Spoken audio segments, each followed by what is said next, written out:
What's up, everybody? Nate here, and the CEO of JP Morgan Chase and one of the most influential bankers in the world had some harsh things to say about America's economic recovery. You see, over the last couple months and year or so, the United States has been going through some pretty crazy times, with the Federal Reserve raising its interest rates and inflation staying at near record highs. But even through all of that, it seems like the United States is bouncing back, and Americans and the general consumer are able to still spend money and keep our economy afloat, as we haven't really seen a major crash as of yet. In fact, Americans today are pretty much wealthier than they have ever been in history. But Jamie Dimon, the CEO of JP Morgan Chase, says that if you believe the United States economy is headed in the right direction and that a massive recovery is coming soon, well, that is a huge mistake. Now, it's not uncommon for Jamie Dimon to come out and talk about the general economy and where we could be headed in the future. And you're probably thinking, well, who is this Jamie Dimon guy and why exactly would I listen to him? Well, like I said before, he's one of the most influential bankers in the world today. And with him being the CEO of JP Morgan Chase, one of the largest banking institutions in the world, well, this gives him a little bit more insight into the United States economy than even, say, maybe the government has.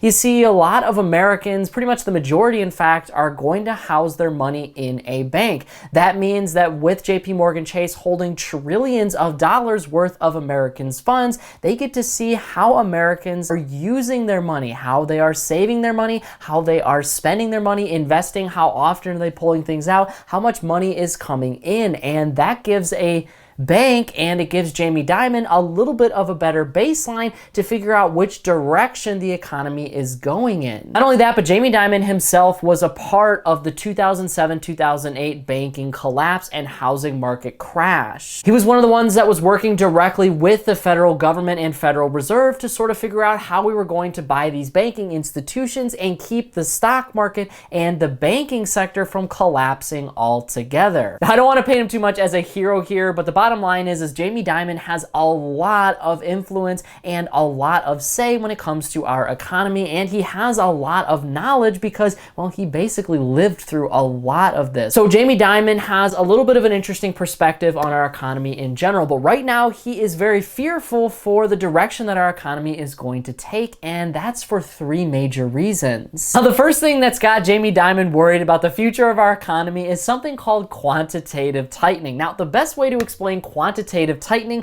is to actually explain the inverse, quantitative easing, as the United States pretty much went through a huge period of quantitative easing over the last couple years or so. Basically, this is a controlled amount of stimulus either in or coming out of an economy, and the federal government, basically starting in 2020 through pretty much 2022, had a lot of stimulus programs going on for Wall Street and the regular American public. When we talk about quantitative easing, though, we're particularly talking about the concept of the Federal Reserve entering the stock market. So we're talking about the Fed actually entering public markets and buying up corporate and treasury bonds. They did a lot of this during the pandemic. The height of the pandemic, they racked up a huge balance sheet of corporate bonds and treasury notes because they wanted to sort of stimulate the economy and they wanted to stimulate businesses. You see, during this time, we had a large number of businesses that were going out of business, and we also had a ton of unemployment. Unemployment during 2020's peak pandemic times hit around 15%, which meant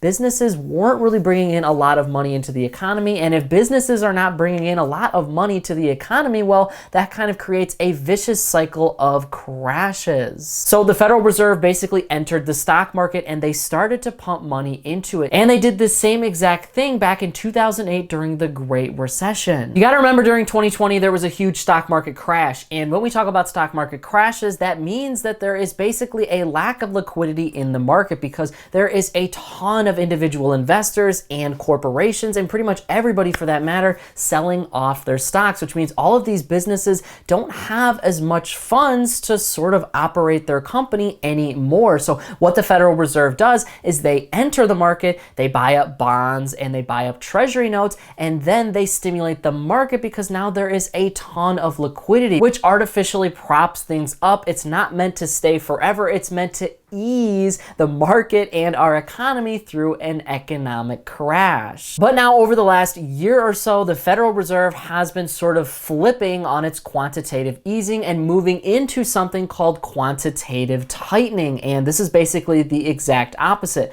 Now they are rolling off their entire balance sheet, so they're not reinvesting anything that they've gotten from those gains from buying those corporate bonds and those treasury notes, which means there isn't as much liquidity pumping into the market anymore like there was in 2020, 2021, and parts of 2022. The reason they're doing this is because they want to sort of combat inflation, because when there is a lot of stimulus and there is a lot of liquidity in the market, well, that basically promotes a lot of greed, and it also promotes a lot of spending all at once, because if businesses are going to not be having a lot of profits and they don't have a lot of revenue, but they're still getting the same amount of cash coming in, all of it from the federal government, well, they're going to continue to spend like usual. So what the Federal Reserve wants to avoid is really high inflation. And we saw asset prices in 2021 hit record highs because of all of this stimulus in the market. In fact, at the height of this quantitative easing program, the Fed actually racked up a balance sheet of around $9 trillion. That is a ton of money going into the market all at once. And yeah, that stimulated the market, and it also allowed stocks to hit all-time highs, asset prices all throughout the world to hit all-time highs, because investors have a lot of money. But all-time highs for asset prices means a lot of inflation, and the Federal Reserve doesn't want to keep that inflation in the market for too long, because it's going to slowly deteriorate the value of all of those assets if their prices are being pushed up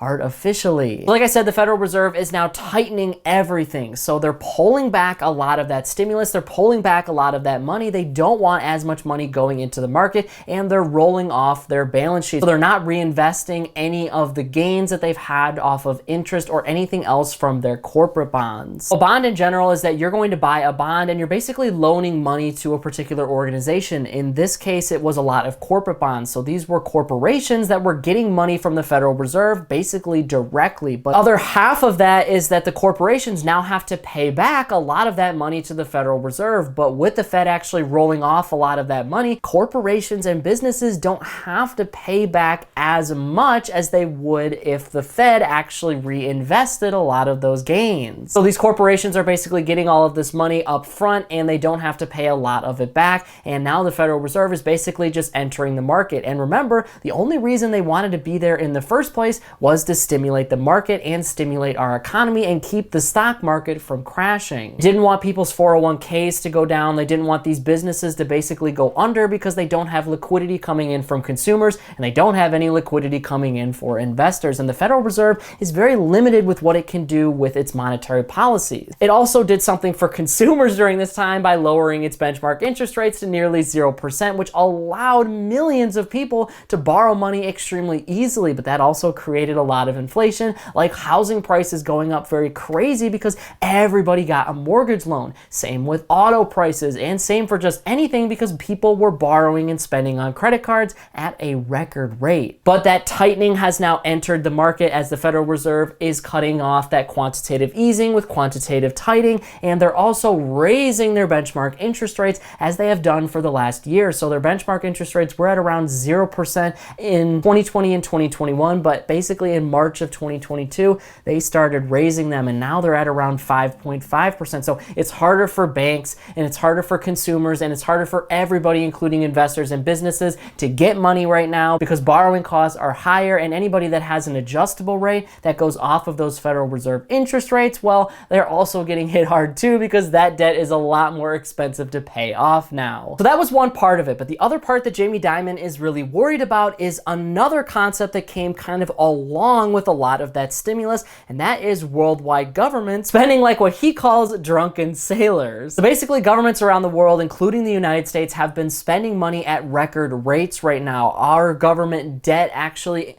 Our national debt actually increased by around $4 trillion from 2020 to today, and that is faster than we have pretty much ever seen. And the reason for that is the pandemic and a lot of the money printing and stimulus caused by the Federal Reserve. We can see at the start of 2020 that the United States had around $3 trillion in circulation, and today we have over $20 trillion. What that means is that governments have been spending a lot of money, and we have seen this just in the United States with a lot of the big bills like the government's infrastructure program and the Inflation Act. Both were passed over the last couple of years or so. These were multi-trillion-dollar bills, and that money only existed because of a lot of this stimulus. And it only existed because the Federal Reserve was basically buying treasury bonds. And I know this is kind of extremely confusing, but when we talk about the Federal Reserve, it is an independent agency from the government. The Treasury controls where the money is actually going to go, but the Federal Reserve actually controls how much money is going to be printed. So the Fed can actually loan money to the United States government. So it actually loans money to the Treasury Department, and that's what it was basically doing with a lot of its stimulus, including buying treasury bonds. What that did was sort of incentivize all of this government spending, and it incentivized other countries to do the exact same thing. So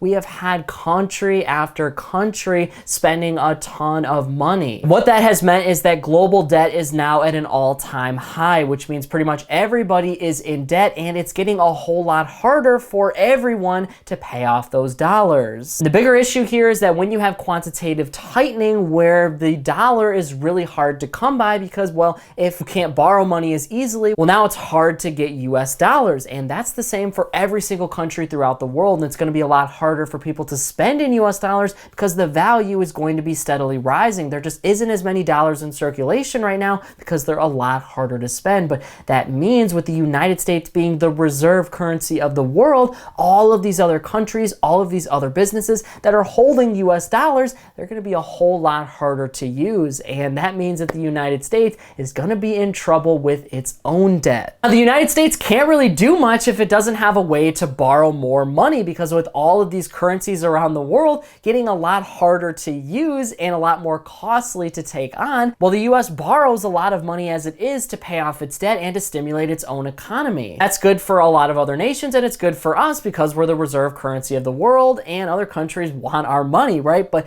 if a lot of these other countries don't have as much money like China to loan to the United States, well, that means that it's going to be a whole lot harder for the United States to get money. And governments only have a few other ways to get money, and that is through taxes and just straight money printing. Money printing is really tough because it just inflates a currency and it just inflates an economy, because now you're just pouring more money into the system, which is ultimately just going to get spent, and prices are just going to go way up pretty quickly. The other alternative is taxes, and nobody likes to get taxed more in the United States, and that is pretty much the only other route that the United States government has. Now, I'm not saying the government is going to start taxing people a whole lot more, but it seems like this could be on the table for the current administration in the White House and future administrations as they try to figure out how to pay for all these extremely expensive bills. All of that money has to come from somewhere, and the government is a nonprofit agency, meaning the only money that they ever get is from taxpayers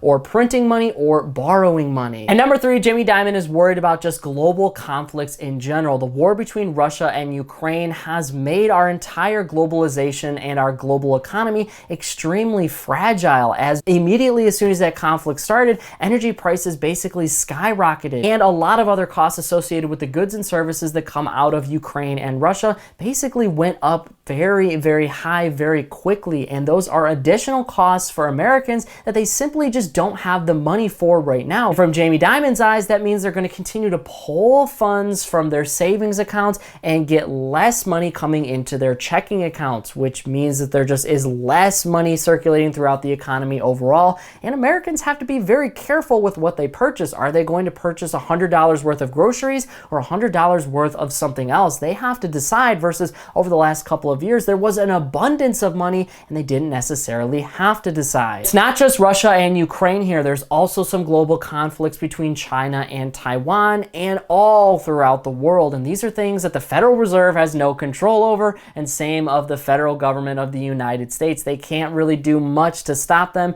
which means if these conflicts get a lot worse, well, they're going to create a domino effect of prices and businesses, prices going up potentially, and businesses having to sort of recalibrate here in the United States or in another country, and that's going to affect jobs and consumers, i.e. the bottom line and people's money. And right now, with our economy being so fragile, if we have a bunch of people unemployed or we have a lot of people who have growing debts, well, that's going to be a serious problem too. Now, the big question we need to answer here is, why hasn't this sort of exploded as of yet? And according to Jamie Dimon, it's because a lot of Americans still have a lot of money because of the stimulus measures of 2020 and 2021. Savings accounts hit an all-time record high, so Americans slowly have been going through a lot of that money, and a lot of people got new jobs in 2021 and 2022, right? So they were making a record amount of money because businesses had a lot of money to spend back then, so salaries went way up. But now everything is starting to slow down, and eventually the issue is Americans are going to feel that financial squeeze once again. It might not happen today, it might not happen tomorrow, but Jamie Dimon is worried that it is in our future. The other big issue that you really need to consider here is that even though wealth has grown, the only reason wealth has grown so quickly is because a lot of Americans have bought a house over the last couple of years, or have added to their wealth with something like a car or asset prices. But the issue is a lot of Americans now are more in debt than they pretty much have ever been in American history, because buying a house is great, but I don't know about you, most people don't buy a house because they have hundreds of thousands of dollars sitting around, right? They use a mortgage, and that means you're taking on debt. So millions upon millions of Americans are more in debt than ever before. So they have an added cost of making sure they pay off that mortgage and that auto loan and everything else that they've borrowed on over the last couple of years, and that is also going to have a significant strain on their finances. And the bottom line here is that it may be too much to handle for many Americans. They might not be able to pay a lot of this debt back, so they go into default. Then the banks get hit, and then businesses get hit because all of this spending basically drops down to zero, and investors are going to want to pull out of Wall Street because now these businesses aren't making a profit, and all that liquidity disappears because of that, and that is the potential crisis and crash that Jamie Dimon is worried about. Now, it's important to mention here that this is just one guy, right? Now, this is a very influential figure in the financial and business community, but it is still just the opinion of one man, and you shouldn't just take it for gold. I encourage everyone to continue to kind of stay up on everything that's going on in the business and financial world and educate yourself on what is happening with your money. That way you can make the best decisions possible moving forward. Obviously, this is a really scary time for everybody because we simply just don't know what's happening next. And to be honest with you, neither does Jamie Dimon, neither does the Fed, neither does anybody, because these things are sometimes completely out of our control. But the only thing that we can control is our own money. And the way to do that is with financial education. If you want to learn more about that, I'm talking about that concept and everything going on in the business and financial world 7 days a week over here on this channel. So if you haven't subscribed yet, be sure to do that below. And if you're ready to learn more right now, I've got another video ready for you right there. So be sure to check that out before you go. That is it for me, everybody. Be kind out there, and I'll see you all in the next one.